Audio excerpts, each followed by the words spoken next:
Bismillahirrahmanirrahim. Salam alaikum wa rahmatullah. Alors, aujourd'hui, nous allons voir l'étude des oscillations d'un pendule de torsion. Voilà le pendule de torsion. C'est un système formé d'un fil métallique, d'accord, dont l'une de ses extrémités est fixée à un support, d'accord, voilà le support, et d'une tige accrochée en son centre d'inertie par l'autre extrémité du fil métallique. L'objectif de cette étude est de déterminer l'équation différentielle et sa solution. Donc on applique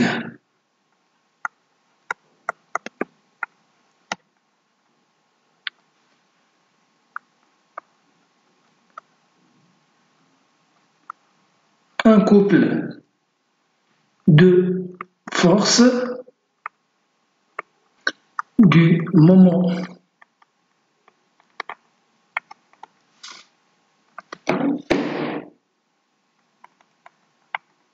donc MC est égal moins C fois θ. Donc voilà le sens d'application du couple de force du moment MC, d'accord, avec C, la constante de torsion,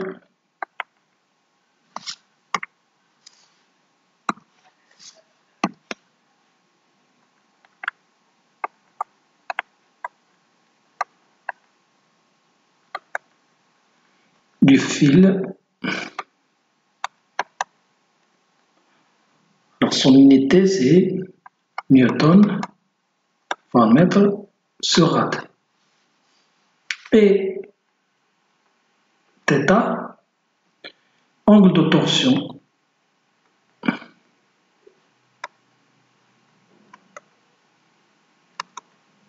Bien sûr, unité d'angle c'est rad. D'accord? Très bien. Alors, on commence par les forces exercées sur la tige. Donc la tige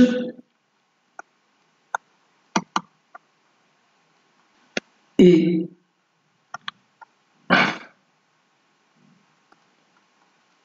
soumise à des forces suivantes, donc P,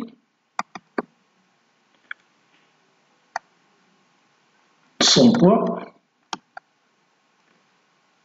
d'accord, R,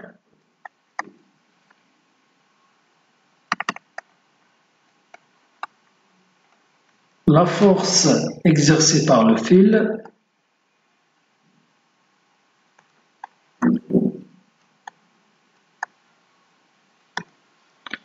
et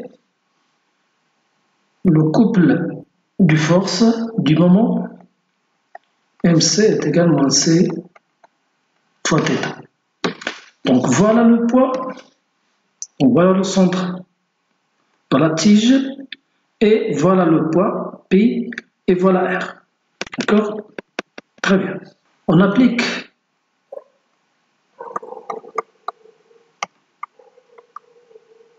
la relation fondamentale de la dynamique sur la tige, on va dire la somme des moments des forces extérieures, G delta fois θ2 points. Donc G delta c'est le moment d'inertie du système. Donc ça veut dire le moment de P plus le moment de R plus MC est égal à G delta fois θ2 points. L'accélération angulaire. D'accord? Sachant que les droites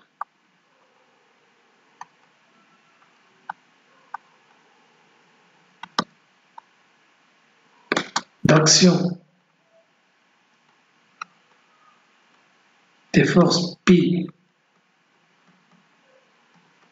Et R, comme vous voyez, coupe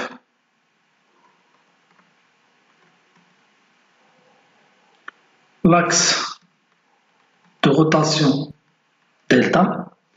Alors, le moment delta de pi est égal à 0 et le moment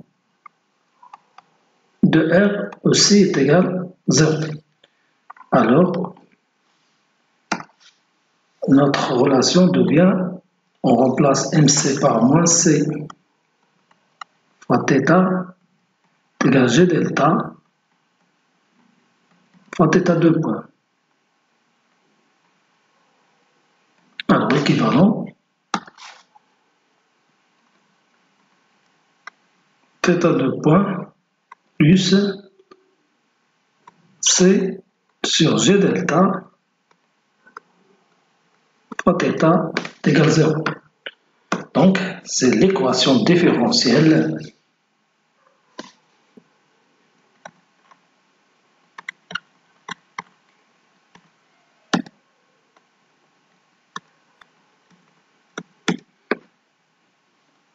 du mouvement du pendule de torsion.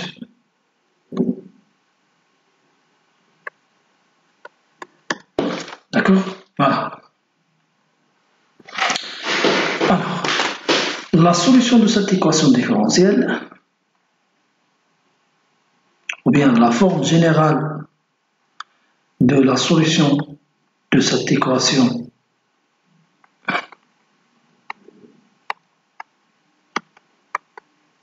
différentielle est de la forme, donc variable c'est θ, donc θ de t est égal à la valeur maximale c'est θ max, d'accord, fois cosinus oméga 0 t plus phi 0, et sur avec oméga 0 est égal à 2p sur t0, d'accord. Alors, qu'est-ce que ça veut dire θ max? Ça veut dire le pendule de tension, il s'oscille entre θ max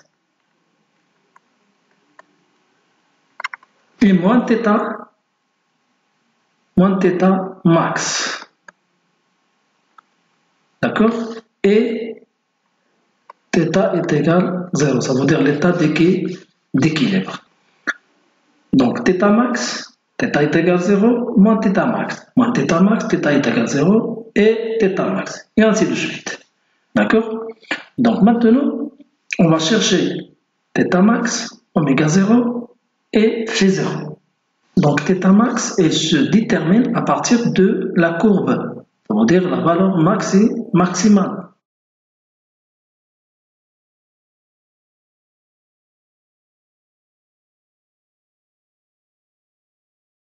Alors, pour déterminer la période propre, on dérive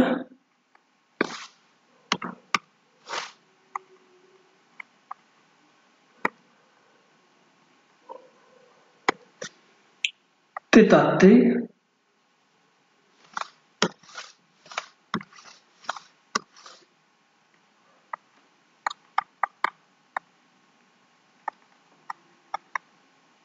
deux fois par rapport au temps.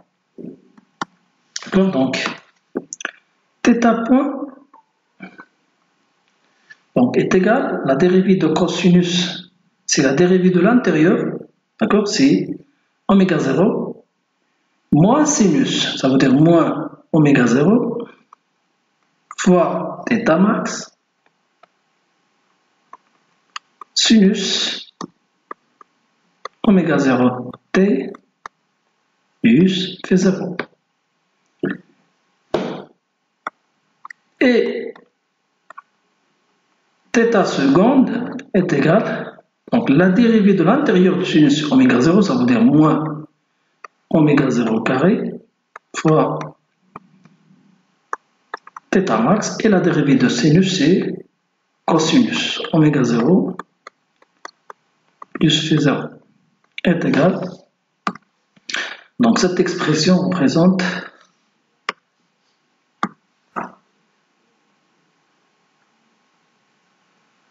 Là, c'est θ de t. Donc, est égal tout simplement moins oméga 0 carré fois θ de t. Très bien. Donc, on remplace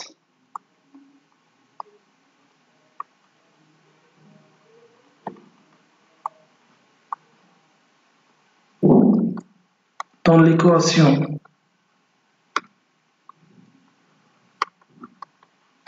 différentielle. Donc, θ seconde, c'est moins oméga 0 carré θ de t plus c sur g delta fois θ de t est égal à 0. D'accord?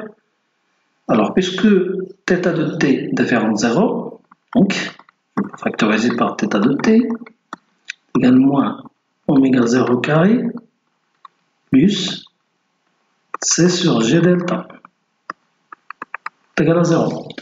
Alors, on sait que θ de t est différent de 0 parce que c'est la solution.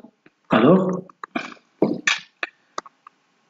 moins oméga 0 carré plus c sur g delta qui est égal à 0. Donc, oméga 0 est égal tout simplement. Alors, c sur g delta pour notre côté devient moins.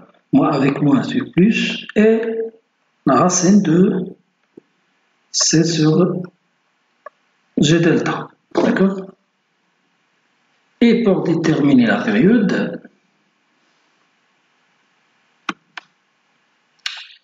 oméga 0 est égal à 2p sur t0 est égal à la racine de c sur g delta implique t0 est égal à 2p. D'accord? T0 est égal à 2p sur la racine de c sur g delta. Ça veut dire la racine de g delta sur c. Et voilà la période propre.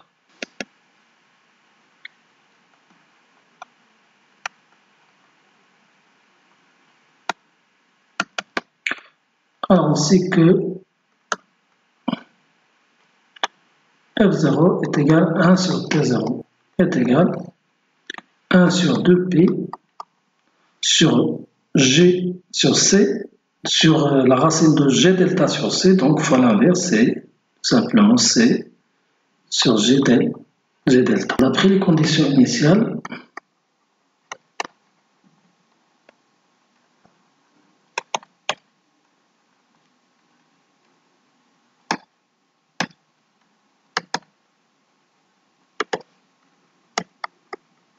à t est égal à 0, on a lâché le pendule sans vitesse initiale, ça veut dire θ point de 0 est égal à 0, implique θ point de 0 qui est égal à moins oméga 0 θ max sinus phi 0 est égal à 0. Donc,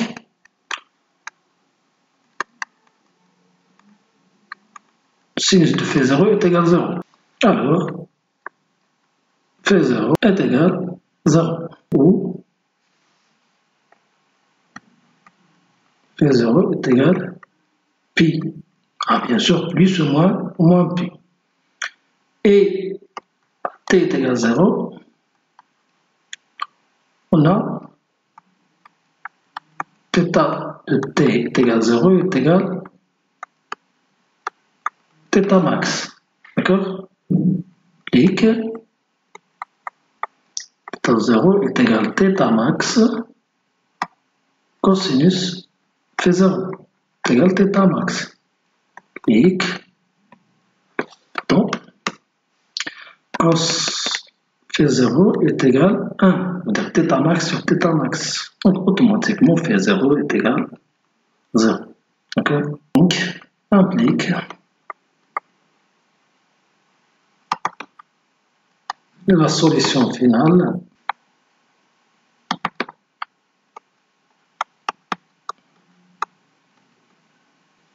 Attention, dans la solution finale, il faut déterminer la valeur de θ max.